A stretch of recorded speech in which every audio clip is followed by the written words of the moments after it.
Bismillah, Assalamualaikum warahmatullahi wabarakatuh. Waalaikumsalam. Alhamdulillahilladzi khalaqal insana fi ahsani taqwim, tsumma radadnahu asfala safilin. Asyhadu an la ilaha illallah wahdahu la syarikalah wa asyhadu anna Muhammadan abduhu wa rasuluhu la nabiyya ba'da. Saya senang sekali bisa ikut hadir dalam kegiatan diskusi sore kita bersama teman-teman. Katanya ini bukan hanya dari Makassar, dari seluruh Indonesia. Salam hormat Sherly, izinkan Sherly di awal teman-teman menyampaikan salam hormat Sherly kepada teman-teman panitia yang sudah mempersiapkan acara ini dengan sebaik-baiknya. Semalam sampai jam berapa teman-teman begadang? Sampai jam 3, Sampai Mbak. jam 3. Lanjut sholat lail, Mbak. Iya. Salam hormat Sherly kepada seluruh panitia. Juga kepada semua pihak yang terlibat di sini, salam hormat Sherly kepada guru-guru kami di sini, kepada abang-abang kami, kepada kakak-kakak kami, kepada seluruh teman-teman yang kiranya berhadir di sini. Yang jelas yang besar di sini tak Sherly sebut gelarnya, yang kecil juga kami tak sebut namanya. Orang tua kami di sini tentu dengan tuahnya, guru-guru kami tentu dengan ilmunya, ustadz-ustazah yang kiranya berhadir di sini tentu dengan berkalamullah dan berkitabullahnya, tapi yang jelas anak muda pasti dengan semangatnya. Semoga meskipun ini udah sore, teman-teman udah dari tadi siang, dan saya menjadi pembicara terakhir, semoga masih tetap semangat teman-teman.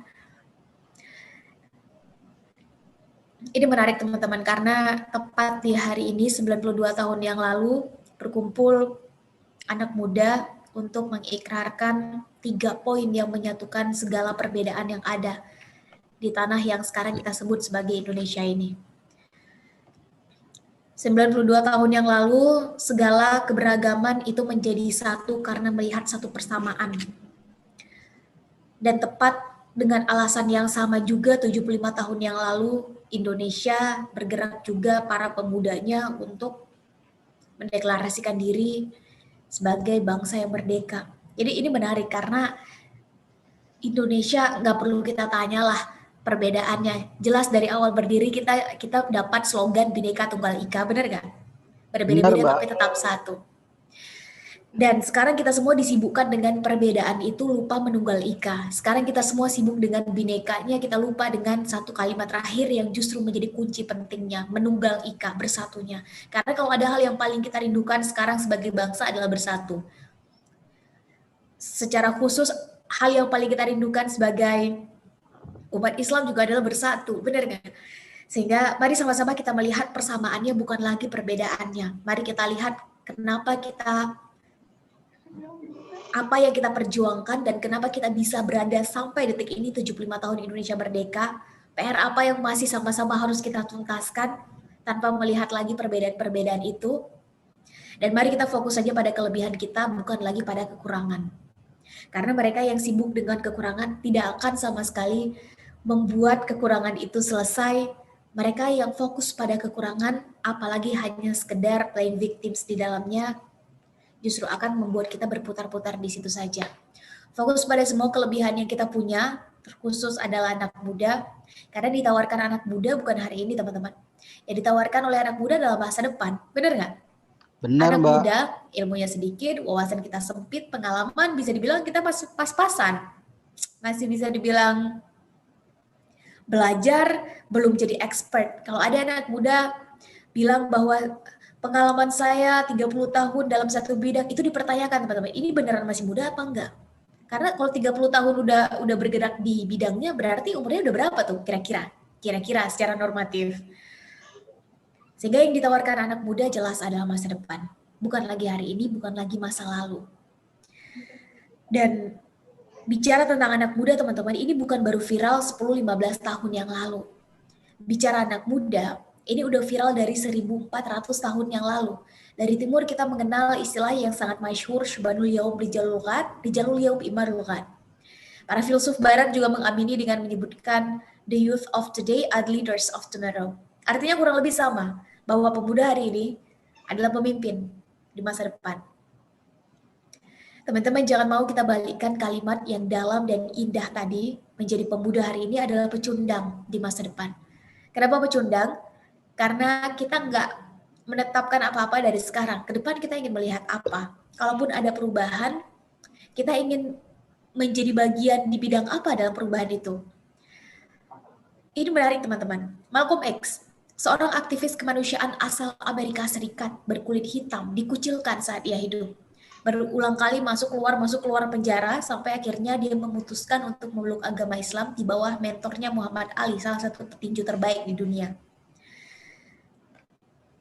Yang diperjuangkan dalam hidupnya adalah persamaan derajat antara kulit hitam dan kulit putih sampai jadi undang-undang di Amerika. Sudah terlalu banyak peneliti sosial yang menyebutkan kalau ada presiden pertama Amerika Serikat berkulit hitam sebelum Obama, maka yang paling pantas adalah Malcolm X. Teman-teman, Malcolm X pernah bilang, "The future belongs to those who prepare for it today." Masa depan adalah milik mereka yang mau mempersiapkannya hari ini.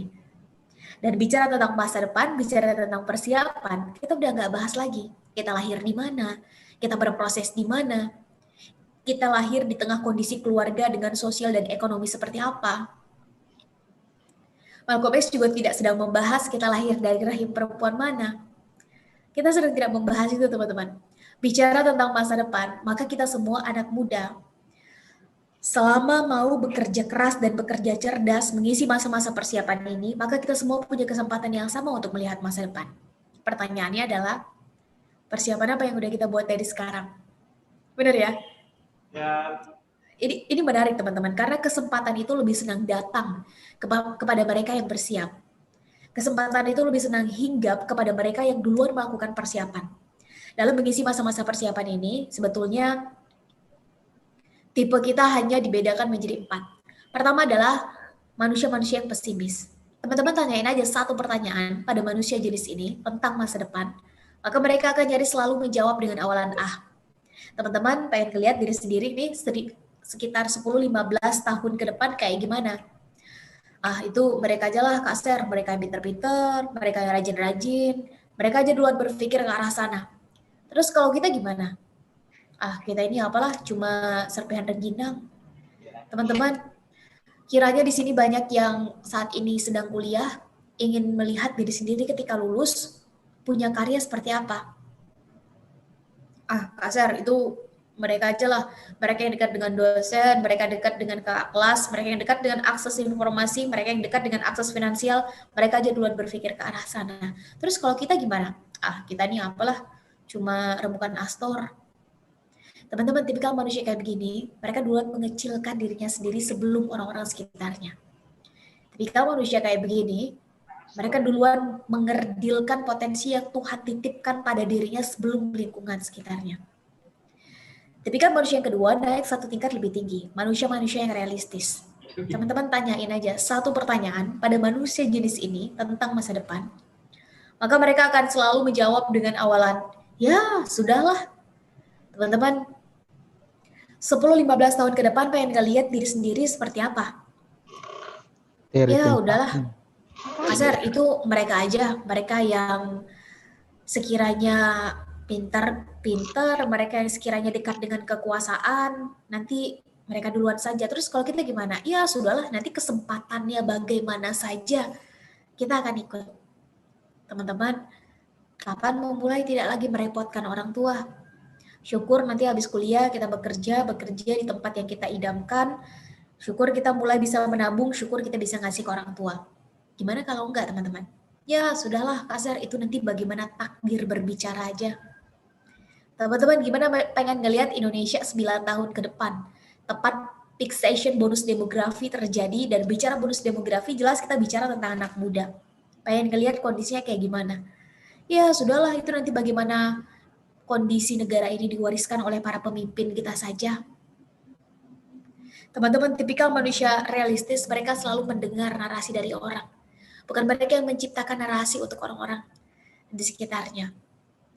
Tipikal manusia pesimis, realistis, mereka akan selalu dibentuk oleh lingkungan. Bukan mereka yang membentuk lingkungan. 3 kata yang akan menghancurkan manusia seperti ini adalah apa? Kata orang. Apa kata orang? Syukur orang-orang yang ada di sekitarnya selalu mensupport, selalu mendukung apa yang menjadi tujuan, visi, dan goal dalam hidupnya. Gimana kalau enggak? Satu kali hidup, umur kita singkat, habis untuk mendengar apa kata orang aja. Yang jadi target, visi, dan goal dalam hidup kita, nggak ada yang mendengarkan.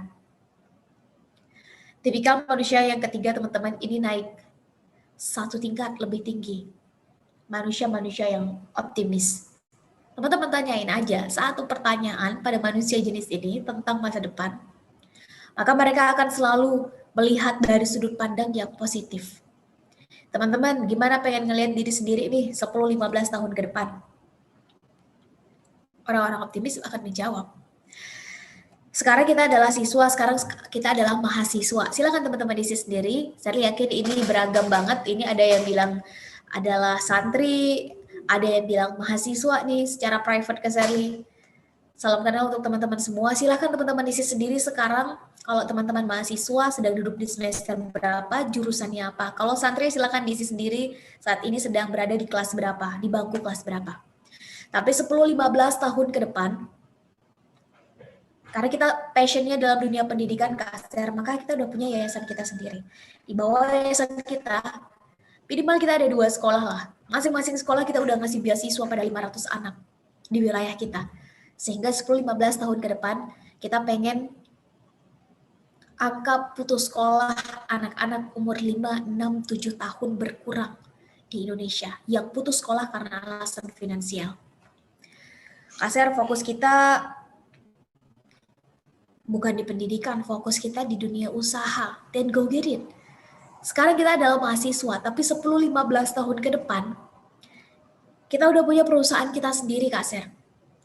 Di bawah perusahaan kita, minimal kita punya omset, ya per tahun, ya 100 M lah minimal. Amin.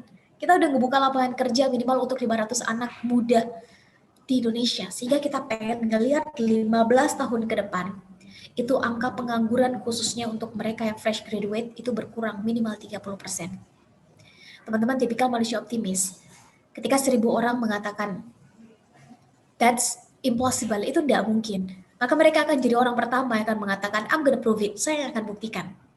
Ketika orang-orang di sekitarnya menertawakan, mengecilkan, menyepelekan apa yang menjadi goal, target, visi dalam hidupnya, mereka akan jadi orang pertama yang duluan memvisualisasikan apa yang menjadi cita-citanya. Di tangan manusia-manusia yang optimis, teman-teman, realitas sosial itu diciptakan, bukan lagi dinanti. Di tangan manusia-manusia optimis, momentum itu dibuat, bukan lagi ditunggu. Tipikal manusia yang keempat, naik satu tingkat lebih tinggi. Manusia yang progresif. Kadang-kadang hidup kita ini terbentur dengan yang namanya aturan, betul nggak? Sebagai mahasiswa nih, ada namanya aturan kampus, aturan universitas, betul ya? Nanti selesai dari sini, mungkin sebagian kita bekerja, mungkin membuka lapangan kerja. Untuk kita yang bekerja, teman-teman, ada namanya aturan perusahaan, aturan institusi atau lembaga tempat kita bekerja. Sebagai warga negara, kita punya aturan negara, apalagi kita negara hukum. Sebagai makhluk ilahi, kita punya aturan Tuhan, aturan ilahi. Kita manusia hidup dengan aturan, teman-teman. Itu yang ngebuat kita terus berada on the track. Mereka yang progresif, bagaimanapun kondisi menghimpit, situasi menjepit, mereka akan terus keep going, keep moving. Nggak bisa pakai cara A, pakai cara B. Nggak bisa pakai cara B, pakai cara C. Nggak bisa pakai cara C, masih ada 24 cara lain sampai huruf Z. Selalu ada ide-ide yang kreatif, inovatif, tapi tetap solutif di tangan manusia-manusia progresif. Dan hanya akan ada 2 hal yang terjadi pada manusia jenis ini. 1 perubahan, 2 pembaharuan. Teman-teman, gak ada alasan bagi anak muda bersikap realistis. Sama sekali gak ada. Apalagi pesimis. Satu-satunya tangga yang pantas bagi anak muda itu adalah tangga ketiga, optimis. Pelan-pelan kita mengupgrade diri menjadi manusia-manusia yang progresif.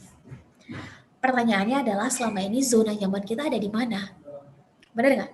Selama ini orang-orang di sekitar kita membiasakan kita untuk berpikir, bertindak, punya habit, mengambil keputusan. Itu di tangga yang mana? Ini menarik, teman-teman. Karena waktu berubah, zaman berganti. Teknologi hadir. Mereka yang bisa berdamai dengan ini, mereka akan ikut dalam pusaran akselerasi, pusaran percepatan. Mereka yang nggak bisa berdamai dengan ini, siap-siap. Mereka akan diam di tempat, mundur ke belakang. Mantan Presiden Amerika, Franklin juga pernah bilang, when people stop changing, they are dying. Ketika manusia berhenti berubah, mereka akan mati, mereka diam di tempat. Pelan-pelan mundur ke belakang. Pertanyaannya adalah apa yang ngebuat kita berbeda nih antara kita yang hari ini dengan kita 3-4 tahun yang lalu, saat mungkin sebagian besar dari kita itu masih duduk dan menggunakan celana atau rok abu-abu. Apa yang ngebuat kita berbeda nih antara kita yang hari ini dengan kita 5 tahun ke depan? Termasuk saling bertanya ke diri saya sendiri. Yang jelas dalam mengisi masa-masa ini, sebetulnya kualitas kita sebagai manusia itu hanya dibedakan menjadi 4. Pertama adalah manusia dengan kualitas baik. Lakuin aja standar baik kita dalam hal apapun, and that's it. Itu adalah tangga pertama kita. Nggak perlu bandingkan diri dengan orang lain, teman-teman. Nggak akan ada gunanya. Di standar ini, membandingkan diri dengan orang lain malah membuat kita jadi insecure. Lama-lama kita nggak bersyukur. Benar nggak? Lakuin aja standar baik kita dalam hal apapun. Teman-teman sekarang mahasiswa di jurusan tertentu, di semester tertentu, dan go get it.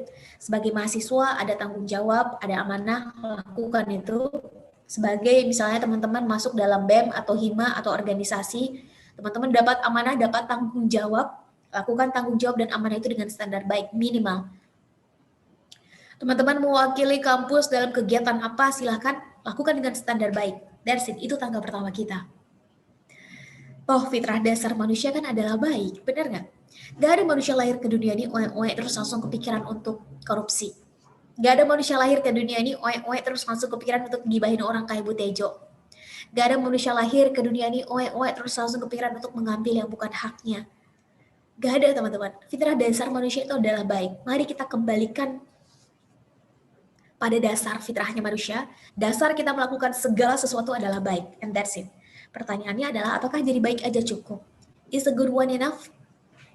That's not enough. Gak cukup, teman-teman. Akan ada seleksi alam besar-besaran. Mereka yang mau jadi lebih baik, mereka akan dapat kesempatan lebih dulu dalam hal apapun. Dalam hal ilmu, pengalaman, wawasan, network, skill.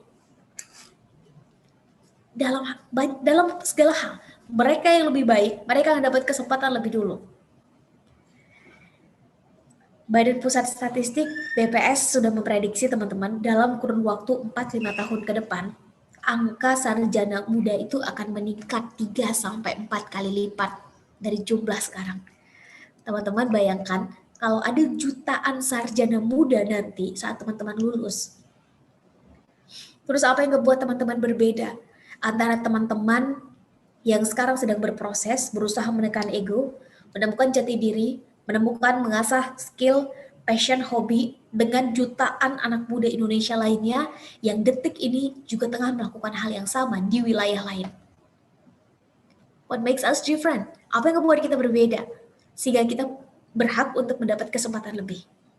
Yang jelas hari ini harus lebih baik dari kemarin, besok itu harus lebih baik dari hari ini. Dalam hal apapun. Bukankah demikian sunatullahnya? Pertanyaannya adalah apakah menjadi lebih baik aja cukup? Is a better one enough? Apakah jadi lebih baik aja cukup? That's not enough. Gak cukup, teman-teman. Dunia ini makin borderless. Kita yang di Indonesia saat ini, hanya dengan satu kali klik, itu bisa nyebarin informasi dan dapetin informasi sepersekian detik. Kita yang di Indonesia sekarang, satu kali klik, itu bisa tahu perkembangan anak muda seumuran kita di belahan dunia lain. Di Eropa, di Amerika, di Jepang, di Cina, di Timur Tengah, di selatan dunia, di New Zealand, di Australia. Hanya dengan satu kali klik, jarak, ruang, dan waktu jadi gak ada lagi arti. Dari manapun teman-teman, saya izin di sini ada yang bilang dari kedokteran, ada yang bilang dari administrasi negara, ada yang dalam lingkup politik, ada yang dalam lingkup wirausaha. Silakan teman-teman isi sendiri, ini luar biasa, ada yang dari Kalimantan. Silakan teman-teman isi sendiri. Sekarang teman-teman berasal dari background yang seperti apa? Tapi pastikan teman-teman adalah yang terbaik di bidangnya. Be the best one. Jadi yang terbaik di bidangnya. Jangan mau jadi kualitas mediocre, teman-teman. Rata-rata. Mereka yang kualitasnya mediocre, Maju salah, mundur salah. Maju memperjuangkan sesuatu juga jadinya nyaris, nggak sampai mau mundur juga kita tahu itu sebuah kesalahan. Jadinya rata-rata, maju salah, mundur juga salah. Pastikan dari manapun bidang kita, silakan teman-teman isi, ada yang kesehatan, ada yang pendidikan, ada yang politik, ada yang ekonomi, ada yang budaya, ada yang bahasa, go get it. Tapi pastikan kita adalah yang terbaik di bidang kita. Be the best version of us. Jadi versi terbaiknya kita, bukan versi orang lain. Makanya penting di awal tadi versi baiknya kita, bukan baiknya orang lain. Karena kalau menjadi baiknya orang lain dan terbaiknya orang lain, yang ada adalah kita memenuhi ekspektasi sosial, bukan benar-benar memperjuangkan sesuatu yang kita yakini menjadi maksimalnya kita. Menjadi manusia jangan mau apa adanya teman-teman. Jadilah manusia semaksimalnya. Karena kita semua dikasih hardware yang sama oleh Yang Maha Kuasa. Yang bedain kita semua hari ini, 259 pasang mata hadir di Zoom. Saya tidak tahu ini juga live di YouTube. Yang bedain kita semua saat ini adalah software apa yang kita install di hardware kita. Kita semua dikasih hardware yang sama dari Yang Maha Kuasa. Pertanyaannya, software apa yang diinstal di orang lain yang tidak kita install di hardware kita. That's it. Apa yang dibaca oleh orang lain yang tidak dibaca oleh kita. Pergaulan seperti apa yang dilakukan oleh orang lain yang tidak kita lakukan. Lingkungan seperti apa yang membentuk orang lain yang tidak membentuk kita. Pastikan kita menjadi the best version of us. Pertanyaannya adalah, apakah jadi terbaik aja cukup? Is the best one enough? Dalam kesempatan baik ini, saya ingin mengajak kita semua sekaligus kembali mengingatkan ke diri saya sendiri, ayo kita naik satu tingkat lebih tinggi, teman-teman. Be an excellent one. Yang sempurna di bidangnya. Sempurna bukan tanpa cacat, teman-teman. Karena tidak ada manusia yang nggak punya khilaf, nggak ada gading yang nggak retak. Kita semua masih punya salah. Benar ya? Sempurna di bidangnya adalah dia yang terbaik di bidangnya. Ini bukan hanya untuk dirinya sendiri, tapi mampu memberikan banyak kepositifan, keinspiratifan, kebermanfaatan untuk orang-orang sekitarnya. Dia yang terbaik di bidangnya bukan hanya untuk dirinya sendiri, tapi mampu mengajak orang-orang di sekitarnya untuk sama-sama menjadi lebih baik. Karena dunia bukan hanya mencatat orang yang paling kaya, teman-teman. Dunia bukan hanya mencatat orang yang parasnya paling ganteng, wajahnya paling cantik, akan lekang dimakan waktu. Dunia juga mencatat manusia yang kehadirannya bisa ngasih impact untuk orang-orang sekitarnya. Kita bolehlah punya pencapaian yang banyak, menang A, menang B, nilai A, nilai B, tidak ada masalah, itu hal yang bagus dan positif, melengkapi portfolio kita. Tapi ternyata dunia mencatat bahwa manusia yang paling tinggi pencapaian dalam hidupnya adalah dia yang kehadirannya bisa ngasih manfaat untuk orang lain. Silahkan dicek, coba ayo kita buktikan. Siapa yang dalam majalah Forbes tercatat sekarang manusia yang di abad ke-20 dan 21 karyanya paling banyak digunakan oleh manusia yang hidup di abad 20 dan 21. Penemu Microsoft, saya yakin teman-teman masih pada ingat. Bill Gates. Bill Gates dianggap terbaik di bidangnya? Yes. Gak usahlah kita bahas kekayaan Bill Gates. Majalah Forbes udah selesai membahasnya. Bill Gates dianggap terbaik di bidangnya? Semua orang mengakui. Is that enough?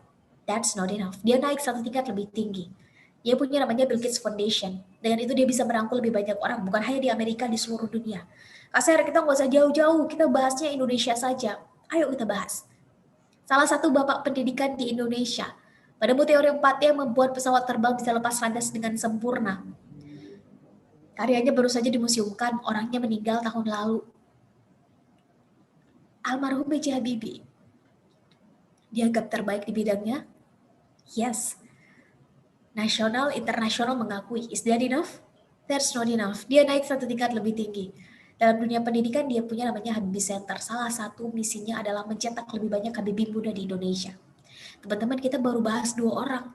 Kita belum membahas bagaimana karya-karya dari Muhammadiyah secara pendidikan dan kesehatan. Ini bukan hanya di Indonesia. Saya merasakan langsung bagaimana di Australia, Muhammadiyah menjadi institusi dari sisi agama pertama yang sudah membeli lahan di sana untuk membuka sekolah. Teman-teman bayangin, manusia yang sempurna bukan hanya berpikir tentang dirinya sendiri. Karena dunia ini terlalu luas, teman-teman, untuk kita kecilkan dengan masalah kita sendiri. Dunia ini terlalu lebar untuk kita kerdilkan dengan masalah yang kita sendiri memunculkannya. Jangan mau jadi generasi yang eksklusif, hanya berpikir tentang diri sendiri, saya ketika lulus nanti bekerja di mana, saya ketika sudah dewasa nanti berapa yang masuk ke rekening saya ketika tambah dewasa kekayaan saya seberapa, saya ketika tua kekuasaan saya seberapa, saya terus gak akan selesai-selesai. Ayo segera kita ganti kata saya menjadi kata kita, teman-teman. Karena kalau ada musuh terbesar manusia, itu dua hal. Satu, ego di dalam dirinya sendiri. Kedua, greedy, tamak. Yang itu munculnya dari dirinya sendiri. Jadi habis ini kalau ada orang yang bertanya ke teman-teman, apa dan siapa musuh terbesar manusia? Jawabannya adalah dirinya sendiri. Karena dua hal yang paling besar yang bisa mengalahkan dasar manusia tadi, yang baik tadi, itu dua-duanya berasal dari diri kita sendiri. Ayo segera kita ganti kata saya menjadi kata kita. Gimana nih kita 9 tahun ke depan? Tadi kita sempat bertanya, fixation bonus demografi, bicara bonus demografi jelas kita bicara anak muda. Ibaratnya ombak, kita mau yang dimainkan ombak atau kita yang memainkan ombak? Kita sekedar jadi pasar, kita sekedar jadi penonton, atau kita yang jadi pemain? Gimana nih kita 25 tahun ke depan, teman-teman? Indonesia akan 100 tahun merdeka. Semua orang menggadang-gadang generasi emas tahun 2045. Akan ada evaluasi besar-besaran terhadap cita-cita besar bangsa. Di mana posisi Indonesia? Di mana posisi bangsa? Di mana posisi negara? Di mana posisi agama? Di mana posisi anak muda saat itu? Apakah kita masih menjadi tuan di negara kita sendiri? Dan bicara tentang hal besar kayak begini, maka ini menarik teman-teman karena pertanyaannya sampai pada sebetulnya kita anak muda di tengah kondisi kayak begini, apa yang bisa kita lakukan? Bener ya? Gak ada perubahan besar bisa terjadi tanpa akumulasi perubahan kecil, teman-teman. Dan partikel terkecil perubahan itu ada di diri kita sendiri. Silahkan cek buku-buku yang membahas tentang peradaban. Partikel terkecil peradaban itu adalah manusianya sendiri. Pengen buat peradaban, ubah manusianya. Pengen buat perubahan, pastikan kita mengubah diri kita sendiri. Bukankah Yang Maha Kuasa juga bilang di dalam Al-Quran, gak akan mengubah nasib satu kaum sebelum diupayakan sendiri. Dan hanya ada dua teori besar perubahan di dunia ini. Satu revolusi, dua evolusi. Revolusi artinya berubah dengan cepat, speed kuncinya adalah kecepatan. Kita semua hidup di industri 4.0, bentar lagi masuk 5.0, era society. Eranya kolaborasi, eranya keterbukaan, dan kunci hidup di dua zaman ini adalah ini tentang speed, kecepatan. Zaman sekarang terbuka bukan hanya bagi yang besar mengalahkan yang kecil, tapi yang cepat akan mengalahkan yang lambat. Kira-kira selama ini apa yang kita takutkan, teman-teman, segera ditaklukkan dengan cepat, karena kuncinya adalah kecepatan. Bob Sadino bilang dalam bukunya ada 5 hal yang paling ditakutkan oleh anak muda. Nomor satunya adalah kegagalan. Segera habiskan jatah gagal kita saat muda, teman-teman. Punya jatah gagal berapa? 10, 15, 25, 20, 35, 40. Habiskan semuanya saat muda. Sehingga nggak ada alasan ketika dewasa kita nggak sukses. Semua jatah gagal udah kita habisin saat muda. Apalagi, Kak Ser, kita takut bicara di depan umum. Besok cari kelasnya, temukan mentornya, mulai pelajari dari sekarang. Setiap ada acara kayak begini di kampus, di organisasi teman-teman, ambil bagian, ambil tanggung jawab. Jadi MC, jadi moderator, mulai lekatkan diri dengan tanggung jawab sejak sekarang. Apalagi, Kak Ser, kita takut berenang, besok cari kolam renangnya, temukan gurunya di situ, mulai pelajari. Kak Ser, kita pengen jadi pengusaha tapi belum ngerti yang namanya digital marketing, besok cari kelasnya, temukan mentornya, mulai dari sekarang.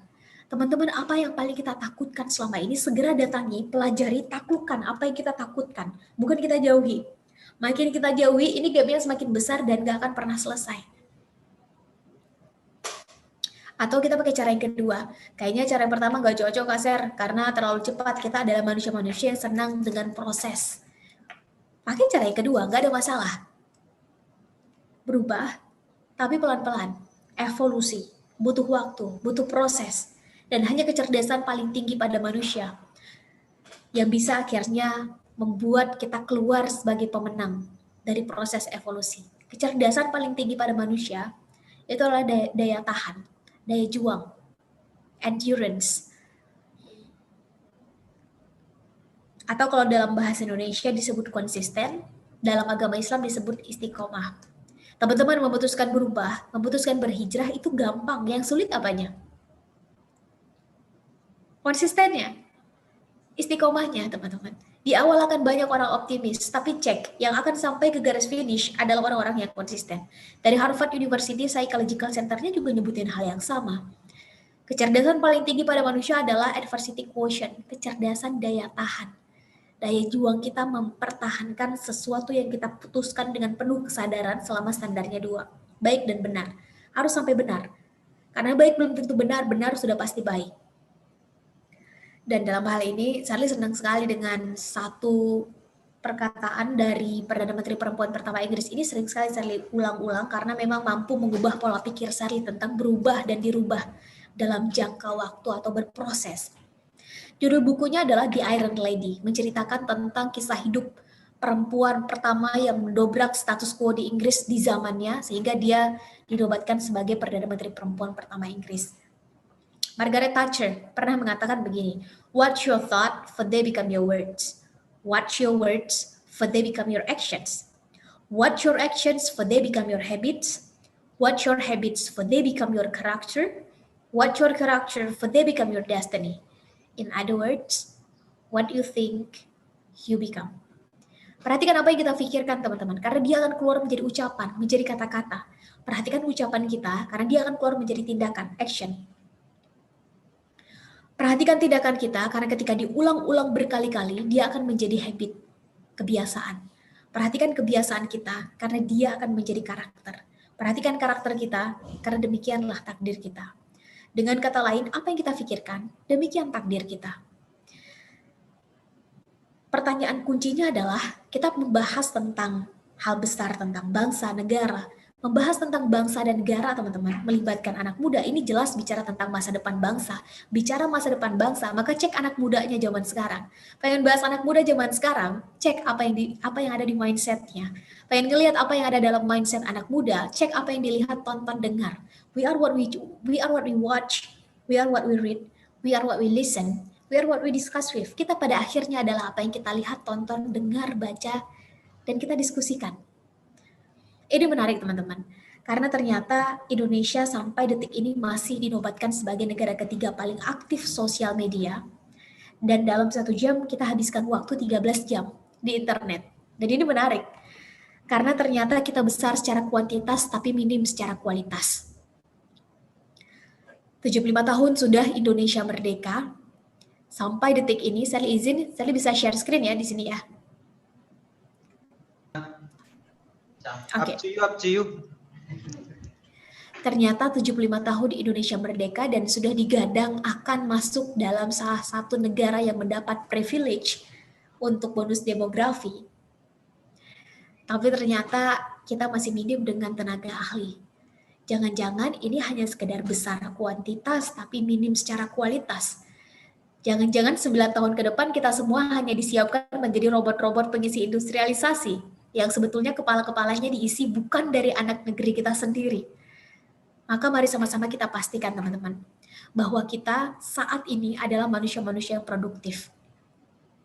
Manusia-manusia yang ke depan itu bukan hanya sekedar menjadi manusia-manusia mediocre, tapi justru menjadi manusia-manusia yang mengisi, menjadi the best, jadi tenaga ahli. Karena menjadi manusia mediocre itu pada akhirnya serba salah.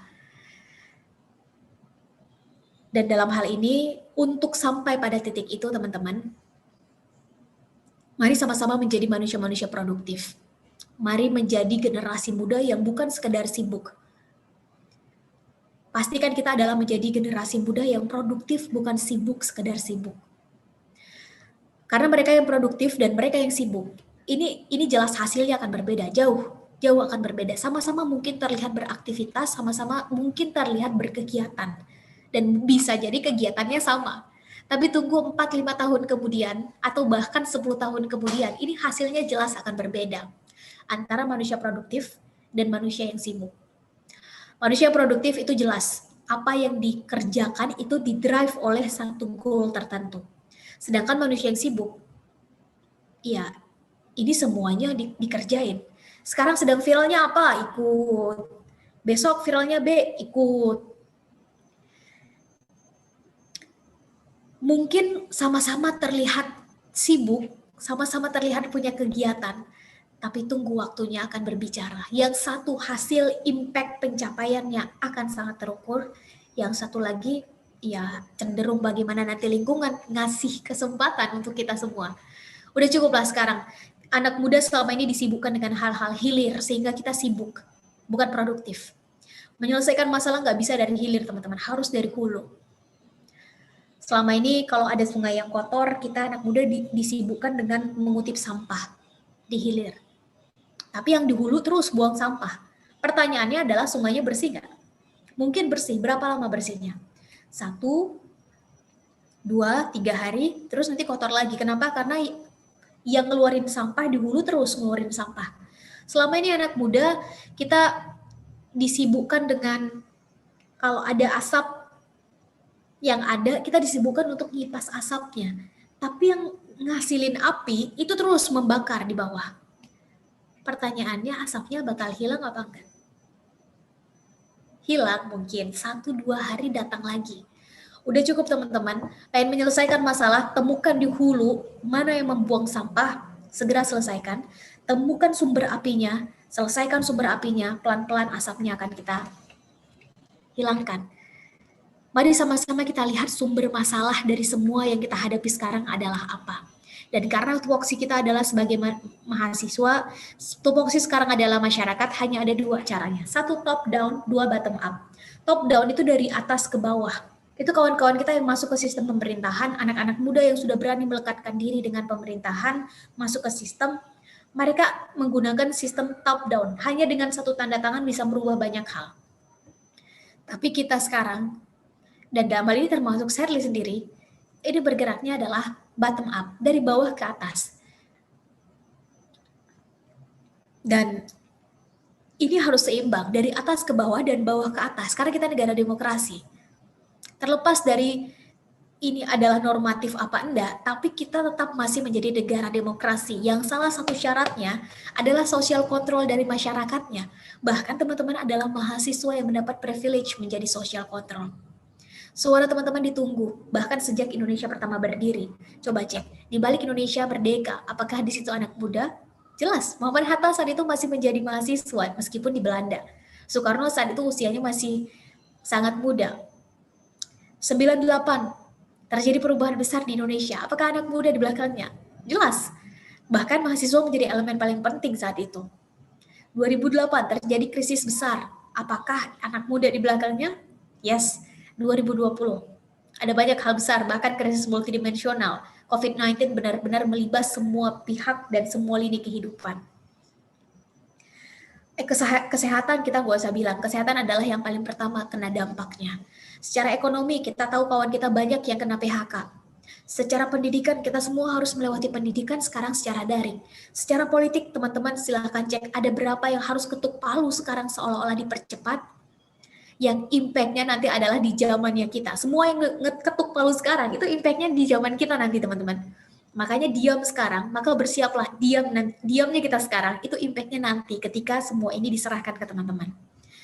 Dan jelas, kalau ada yang bertanya apakah yang akan keluar sebagai pemenang adalah anak muda, maka banyak peneliti sosial memprediksi kalau ada kelompok umur yang paling siap keluar sebagai pemenang dari krisis multidimensional tahun 2020, jawabannya adalah anak muda. Kenapa? Karena anak muda yang paling responsif dan adaptif dengan yang namanya Internet of Things. 2020 ini mengharuskan kita semua ikut turun dan terlibat dalam Internet of Things. Dan ada lini kehidupan yang nggak masuk ke dalam Internet of Things. Sedangkan Internet of Things ini teman-teman adalah mainannya anak muda, benar nggak? Nggak usah tunggu 2020, Internet of Things ini udah jadi mainannya anak muda. Pertanyaannya adalah sejauh apa kita mempersiapkan kemenangan ini sekarang? Pastikan kita adalah manusia-manusia yang mempersiapkan diri. Dan manusia-manusia yang mempersiapkan diri itu adalah manusia-manusia yang produktif. Generasi muda yang produktif hasilnya akan berbeda dengan generasi muda yang sibuk. Untuk menjadi generasi yang produktif, segera jawab 4 pertanyaan ini. Sherly saat di tahun pertama saya kuliah, saya adalah manusia yang sibuk, teman-teman.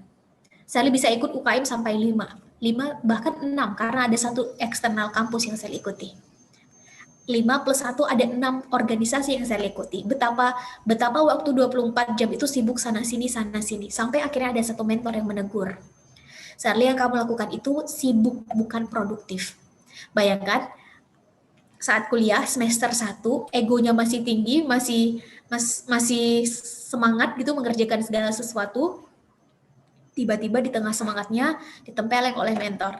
Yang kamu lakukan itu bukan produktif, tapi sibuk. Akhirnya saya tantang balik, coba buktikan kalau saya ini sibuk, bukan produktif. Karena saya yakin yang saya lakukan ini adalah produktif.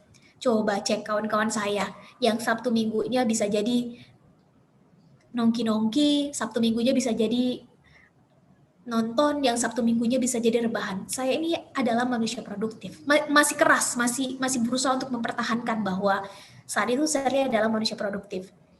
Kemudian mentor Sally bilang begini, Sally jawab 4 pertanyaan ini. Kalau kamu bisa jawab, saya akui kamu manusia produktif. Tapi kalau kamu nggak bisa jawab, akui bahwa kamu adalah manusia yang sibuk. Dan dilalahnya, saat itu Sally nggak bisa jawab. Dan Sally akui akhirnya, saat itu Sally manusia yang sibuk. Teman-teman segera jawab 4 pertanyaan ini, and the rest will be productivity. Jangan ulangi kesalahan Sally. Segera jawab 4 pertanyaan ini, dan sisanya teman-teman masuk dalam manusia produktif. Kalau teman-teman udah bisa menjawab pertanyaan ini, Sally acung jempol, tandanya teman-teman adalah manusia produktif. Pertanyaan pertama adalah siapa teman-teman di masa depan? Teman-teman ini siapa di masa depan? Segera jawab pertanyaan ini. 10-15 tahun lagi, teman-teman ini siapa? Segera temukan di situ visinya apa. Tanya 5 kali kenapa, maka teman-teman akan menemukan sebetulnya visinya apa. Boleh jadi teman-teman kita semua sama-sama ingin menjadi seorang pengusaha, tapi visi kita bisa jadi berbeda. Ada yang karena uang, ada yang karena bermanfaatan, pengen jadi pengusaha supaya bisa ngebantu anak yatim, ada yang ingin memperbaiki garis keturunan finansial di keluarga, silakan, tidak ada masalah. Visi kita boleh berbeda, tapi yang jelas kita ada dalam satu barisan yang sama. Anak muda yang pengen ke depan ada perubahan ke arah yang lebih baik. Silakan teman-teman isi sendiri, kira-kira 10-15 tahun ke depan teman-teman ini adalah siapa? Breakdown, temukan di situ motivasinya. Dan hanya ada 3 alasan kenapa seseorang bisa punya motivasi. 1, karena rasa sakit yang dimilikinya. Kedua, karena ada harapan di depan, melihat di depan ada harapan. Yang ketiga, ketika rasa yakinnya sudah lebih besar dari rasa takutnya. Setelah ini terjawab, segera jawab pertanyaan kedua. Siapa kita sekarang? Kita ini siapa sekarang, teman-teman? Banyak orang punya cita-cita besar, target besar, goal besar, tapi lupa bertanya, sekarang kita ada di mana? Kita sama-sama mau menuju Eropa nih, tapi ternyata kita nggak memetakan sekarang posisi kita di mana? Di Indonesia, di Australia, di Amerika, di Timur Tengah, di Jepang. Karena berbeda starting point awal, maka rute yang akan kita ambil juga akan berbeda, teman-teman. Segera breakdown, siapa kita sekarang? Kenali diri sendiri dengan menjawab SWOT, S-W-O-T. S-nya strength, apa kelebihan kita? Kelebihan kita saat ini apa? Kak, saya bagus menulis tapi nggak bagus public speaking. Kak, saya bagus fotografi tapi nggak bagus dalam hal menulis. Kak, saya bagus dalam hal bicara tapi nggak bagus dalam hal time management. Silakan.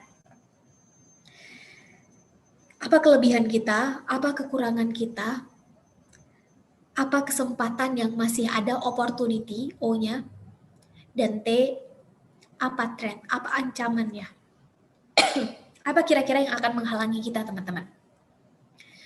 Segera buat analisa SWOT terhadap diri sendiri. Semakin kita kenal siapa diri kita, semakin kita tahu sampai sejauh apa kita bisa memaksimalkan diri.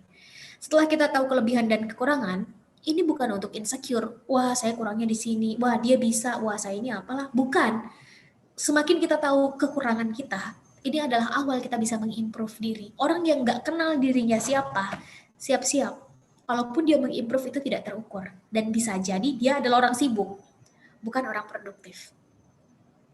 Segera cari tahu tentang diri sendiri kita sekarang siapa, dengan menjawab analisa SWOT tadi, dan segera jawab pertanyaan ketiga. How? Kita punya waktu 10 tahun nih, terus kita mau menghabiskan waktu 10 tahun ini kayak gimana?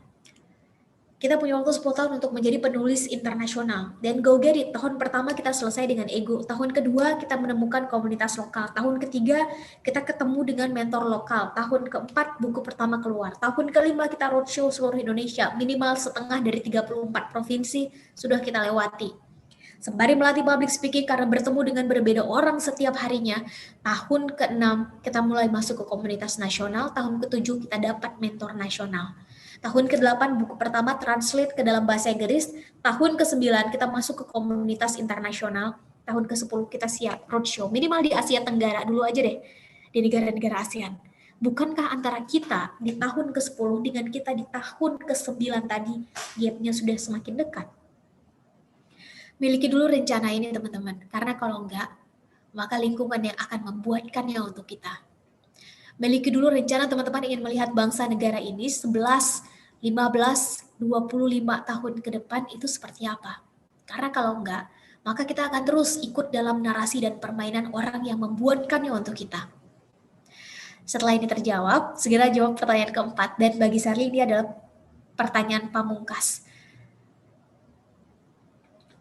Kita ingin meninggalkan apa untuk generasi sesudah kita? Kita ingin meninggalkan apa untuk generasi di bawah kita? Sekarang semua orang bicara generasi Z. Silakan cek perguruan tinggi, semuanya sekarang mahasiswa barunya adalah generasi Z. Gak lama sebentar lagi generasi Alpha akan masuk teman-teman. Teman-teman ingin meninggalkan apa untuk generasi selanjutnya? Karena setiap orang ada masanya, setiap masa ada orangnya teman-teman. Hidup kita terlalu singkat untuk hanya dihabiskan sekadar bermain-main dan bersenang-senang. Izin mengutip perkataan Buya Hamka. Kalau hidup hanya sekedar hidup, maka babi di hutan juga hidup.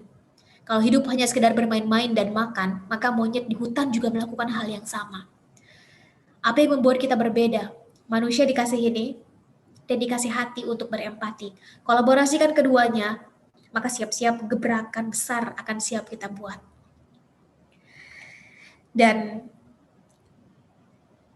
udah cukuplah anak muda jadi penonton, karena sejarah nggak pernah mencatat para penonton, teman-teman.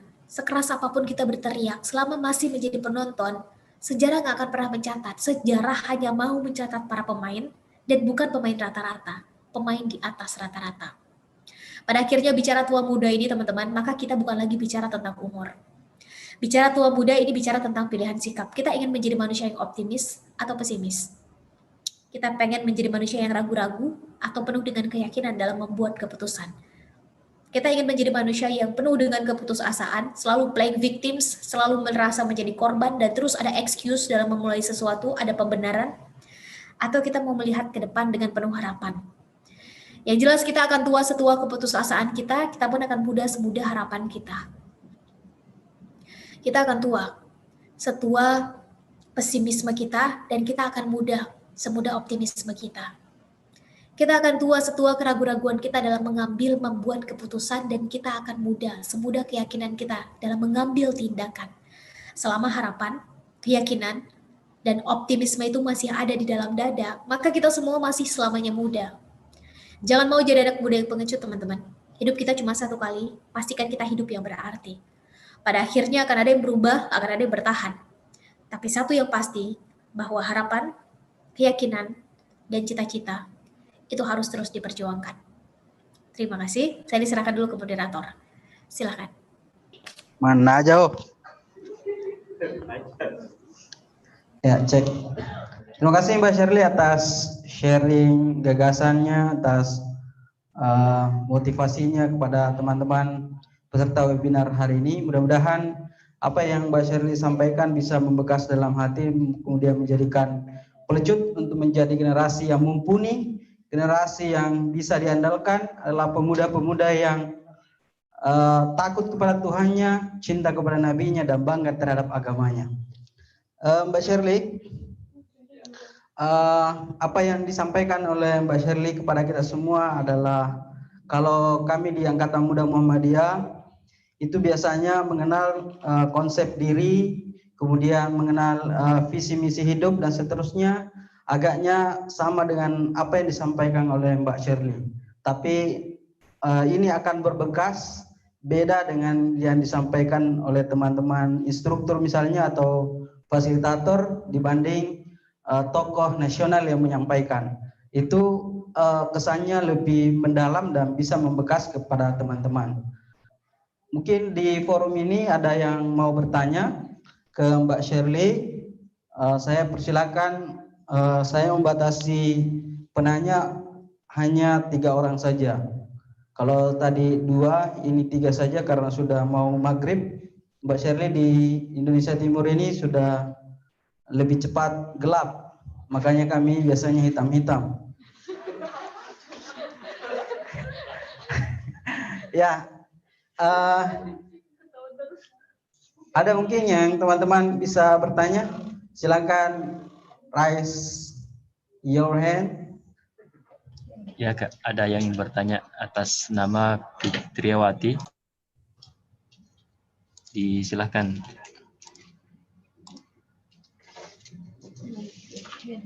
Silakan Fitriawati. Baik, terima kasih atas kesempatan yang telah diberikan. Perkenalkan, nama saya Fitriawati dari Prodi D3 Teknologi Laboratorium Medis Politeknik Kesehatan Muhammadiyah Makassar. Sebelum saya bertanya, saya mau mengatakan bahwa amanah saya di komisariat sekarang, innalillah, sebagai Ketua Umum Pimpinan Komisariat Ikatan Mahasiswa Muhammadiyah Politekes Muhammadiyah Prodi D3 Teknologi Laboratorium Medik. Baik, tadi Kak Shirley mengatakan bahwa pemuda saat ini adalah pemimpin masa depan. Nah, saya mengambil momen pilkada dapat dijadikan ajang pembuktian bagi para pemuda bahwa mereka mampu menjadi estafet untuk melanjutkan kembali kepemimpinan generasi sebelumnya. Nah, partisipasi pemuda dalam kepemimpinan baik di level lokal maupun nasional memang sudah mulai kelihatan, terutama jabatan-jabatan politik. Tetapi presentasi kepemimpinan kita saat ini masih didominasi oleh generasi tua. Dengan demikian, perlu terobosan-terobosan baru untuk mendorong para pemuda, baik di daerah maupun di pusat. Oleh karena itu, sebelum pemuda mengambil alih kepemimpinan ke depan, tentunya diperlukan keabsahan kepemimpinan berdasarkan ukuran kelayakan, bukan berdasarkan kedekatan atau genetik belaka. Nah, pertanyaan saya, yaitu apa yang perlu dipersiapkan pemuda untuk melanjutkan kepemimpinan di masa yang akan datang. Mungkin hanya itu, saya kembalikan ke moderator. Billahi fisabilil haq fasabiqul khairat. Terima kasih Adinda Imawati dari Menteri Politekes Muhammadiyah Makassar. Terima kasih atas pertanyaannya. Nanti Mbak Shirley dijawab sekaligus saja Mbak. Kami menampung pertanyaannya. Pertanyaan Imawati ini adalah bagaimana caranya jadi ibu desa? Itu paling terkecil. Nanti saya bantu jawab juga. Pertanyaan berikutnya mungkin ada lagi?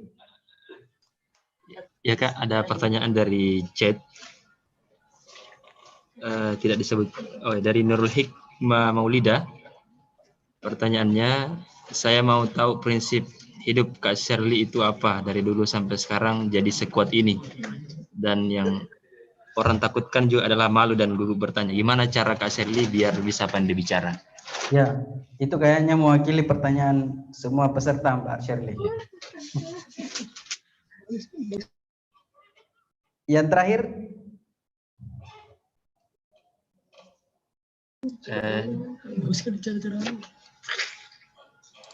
disilahkan bagi partisipan yang sudah raise hand. Saya berikan kesempatan ke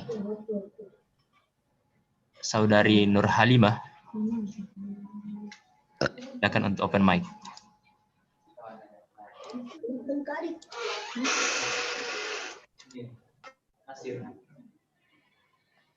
Silakan teman-teman.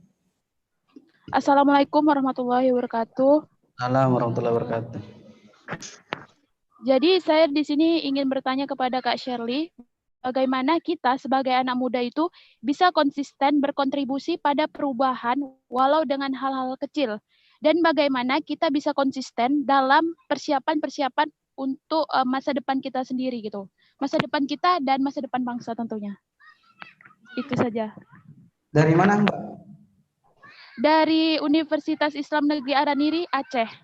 Masya Allah. Temannya Mbak Shirley kayaknya itu. Salam kenal Mbak. Salam kenal Baik, kembali. Mbak Shirley yang saya hormati dan saya banggakan, itu tidak ada 3 penanya yang semuanya juga mewakili perempuan. Memang kalau di Angkatan Muda Muhammadiyah ini Mbak Shirley, kita memang selalu menjunjung dan menghormati perempuan. Karena mendidik satu perempuan sama halnya mendidik satu generasi. Maka kita beri kesempatan yang sempurna untuk teman-teman perempuan. Saya persilakan ke Mbak Shirley untuk menjawab pertanyaan dari teman-teman. Saya persilakan Mbak Shirley. Ya, terima kasih teman-teman. Justru udah tadi tuh saya mau nanya, kenapa yang nanya ini perempuan semua? Apa karena lebih banyak perempuankah di sini? Tapi sudah dijawab oleh moderator, jadi ya sudah, saya langsung saja. Ini Oscar, ada 3 pertanyaan. Oh ya, siap Bang Oscar. Ada 3 pertanyaan di sini. Saya ucapkan terima kasih untuk 3 penanya ini.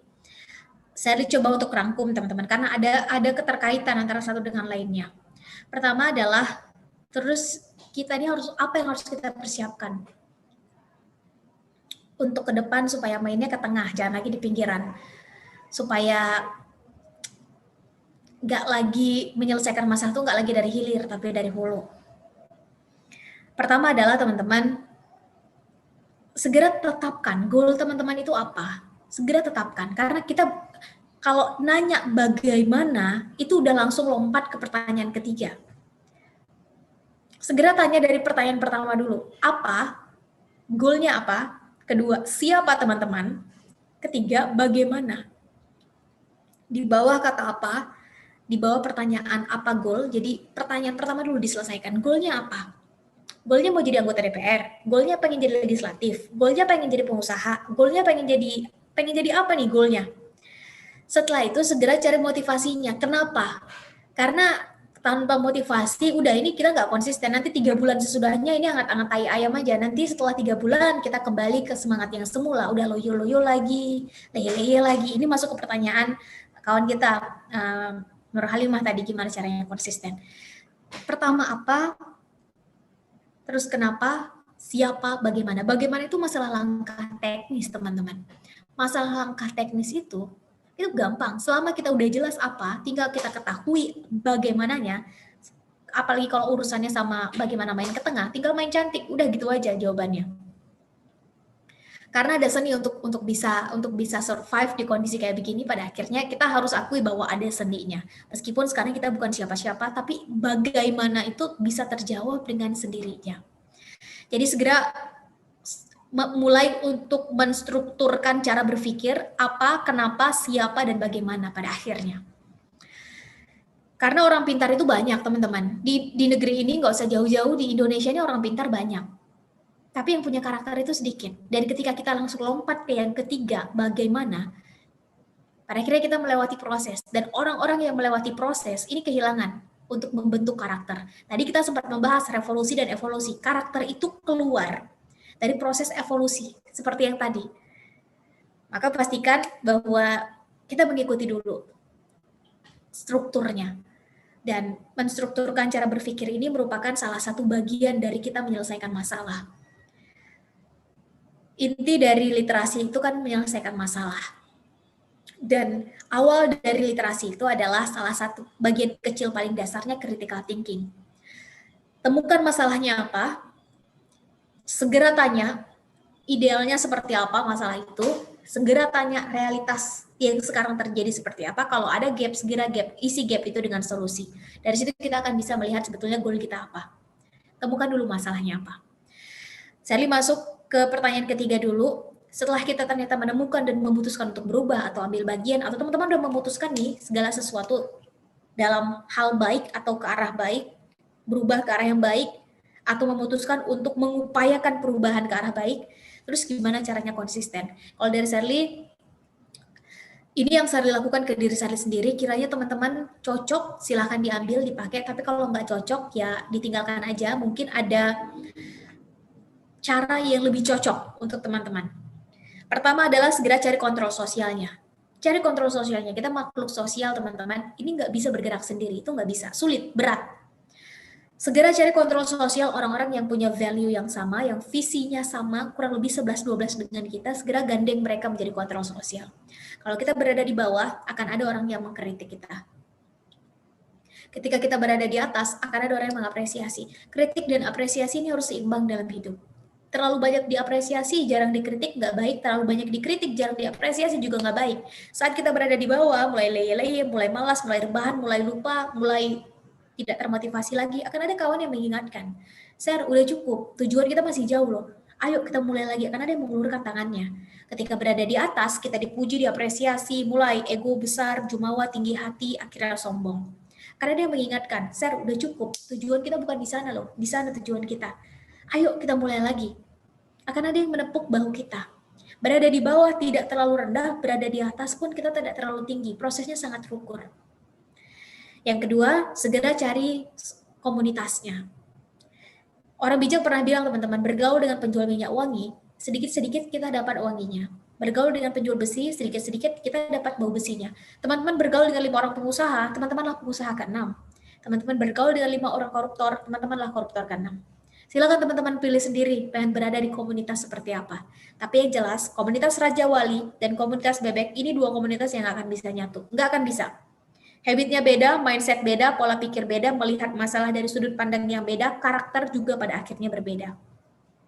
Raja Wali itu mainannya di atas, teman-teman. Sekali dia ngelihat mangsa, dia akan fokus. Momentum datang, dia turun, dia cengkram mangsananya. Kalau nggak dapat, meleset sedikit. Kalau Bebek gimana karakternya? Habitnya? Nyekor, benar ya? Satu ke kanan, semua ikut ke kanan. Satu ke kiri, semua pun ikut ke kiri. Teman-teman pengen ngarahin Bebek, gampang. Arahin aja Bebek paling depan. Yang belakang akan ikut dengan sendirinya. Teman-teman pengen tangkap Bebek, gampang. Tangkap aja Bebek paling belakang. Sama dengan teman-teman udah dekat dengan komunitas Bebek. Silakan teman-teman pilih ingin berada di komunitas yang mana. Yang jelas pengen jadi Raja Wali, stop berpikir sebagai Bebek. Pengen jadi Bebek, jangan mimpi jadi Raja Wali. Nggak akan mungkin. Dan yang ketiga adalah segera cari mentornya. Teman-teman, seorang sukses pernah bilang, kurcaci yang berdiri di pundak raksasa, dia bisa melihat lebih luas, dia bisa melihat lebih lebar dari raksasa itu sendiri. Kita anak muda, kita lah kurcaci itu, teman-teman. Kalau kita kurcacinya, cari raksasanya, cari mentornya. Teman-teman sedang dalam dunia bisnis, cari mentor bisnisnya. Teman-teman sedang dalam dunia politik, cari mentor politiknya. Teman-teman sedang dalam dunia pendidikan, cari mentor akademisinya. Mentor yang akan menunjukkan jalan mana yang paling efektif untuk kita lalui. Dan kalau ada pertanyaan kapan mencari mentor paling tepat, gak ada jawaban yang lebih baik selain sekarang juga. Terakhir, prinsip hidup dari kawan kita Nurul Hikmah. Saya pikir kalau ditanya prinsip hidup, saya hanya berpegang pada 2. Sampai detik ini, sejauh ini sih belum berubah dan semoga tidak berubah. Kebaikan dan kebenaran. Di dalam kebaikan dan kebenaran itu banyak nantinya. Akan ada keadilan, keseharusan, kesemestiannya. Jadi bukan lagi mood. Logika dan fakta ini, logika sama perasaan ini 2 hal yang berbeda, teman-teman. Teman-teman menangkan logika, perasaan akan menciut. Teman-teman menangkan perasaan, logika akan tumpul. Silakan teman-teman pilih sendiri. Yang jelas, segala sesuatu yang dikembalikan pada kebenaran, segala sesuatu yang dikembalikan pada kebaikan, pada akhirnya di ujungnya adalah keadilan. Dimanapun teman-teman berada, di belahan dunia manapun, dalam kondisi seperti apapun, maka teman-teman akan tahu harus mengambil tindakan seperti apa. Meskipun di awal ya berat, otomatis ujiannya pasti ada. Namanya hidup pasti ada ujian ya. Yang selanjutnya adalah tentang bicara, tentang public speaking. Kalau ini kuncinya 1, teman-teman, practice makes us perfect. Practice makes us perfect. Semakin sering teman-teman latihan, hal apapun, itu teman-teman pasti akan semakin perfect dalam bidangnya. Ini bukan cuma tentang bicara, tentang apapun. Tentang memimpin, tentang dunia fotografi, ini kan skill. Nah, yang namanya skill, itu semua bisa dipelajari teman-teman, jangan khawatir. Teman-teman pengen bisa dalam hal apa? Main musik, bicara, fotografi, editing, content writing. Semua itu bisa dipelajari, tinggal 2 hal aja kuncinya. Keputusan dan kemauan. Tinggal ini aja. Setelah ini dua ada, segera praktis. Practice makes us perfect. Saya pikir demikian. Semoga menjawab 3 pertanyaan tadi. Mohon maaf kalau ada kesalahan teman-teman. Dikembalikan dulu ke moderator. Silakan, moderator.